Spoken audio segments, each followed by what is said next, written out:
ที่ยง26 นาทีแล้วอ่ะนู่นที่เห็นไกลๆคือโรงกลั่นน้ำมันเอสโซหรือบางจากปัจจุบันตัดเลาะเส้นในกับโรงกลั่นเดินทางขับรถวิ่งไปที่ตลาดอ่าวอุดมเพื่อไปหาดูเสี่ยงโชคเลขมงคลเส้นในคือเส้น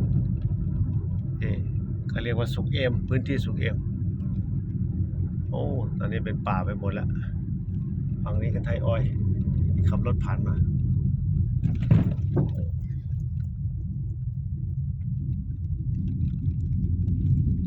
ฝั่งนี้คือ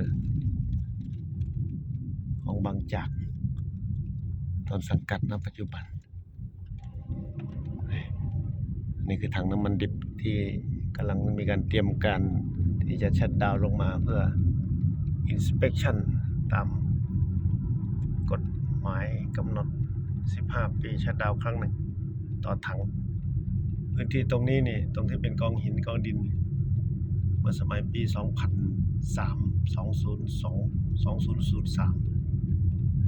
ผมเป็นประธานชมรมฟุตบอลแล้วก็จัดให้มีการแข่งขันฟุตบอลคือคักมากๆนะระดับแมเนจเมนต์เน้นที่จอดรถนี่ผมต้องเข้าไปจอดรถอยู่ข้างในอันนี้คือตึกทำเนียบขาวของเอสโซเดิมหรือว่าบางจากณปัจจุบัน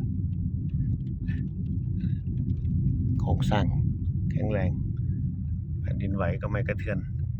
เพราะว่าโครงสร้างเหล็กทั้งนั้นเลยอันนี้คือท่อเชื่อมต่อจากไทยออยล์ลงกันที่มาจากฝั่งอ่าวอุดมเชื่อมต่อไปยังถังน้ำมันดิบ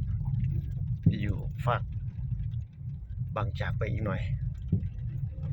นู่นข้างหน้าอันนั้นเป็นถังแก๊สของปตท.อันนี้คือพื้นที่จอดรถของเอสโซของบางจากณปัจจุบันยายซิกลุงโสอันนึกเรือนมาก็ปั่นจักรยานลัดเลาะมาตามเส้นทางที่ผมขับรถมาเนี่ยเพื่อไปโผล่โน่เขาบ่อยาเพื่อไปชมบรรยากาศที่สุดแหลมฉบังอันนี้ทางเข้าด้านนอกที่มาจากทางรถไฟนี่ทางเข้ากัดประตูใหญ่เมนเกตด้านหน้าทุกๆวันจะเดินทางมาทำงาน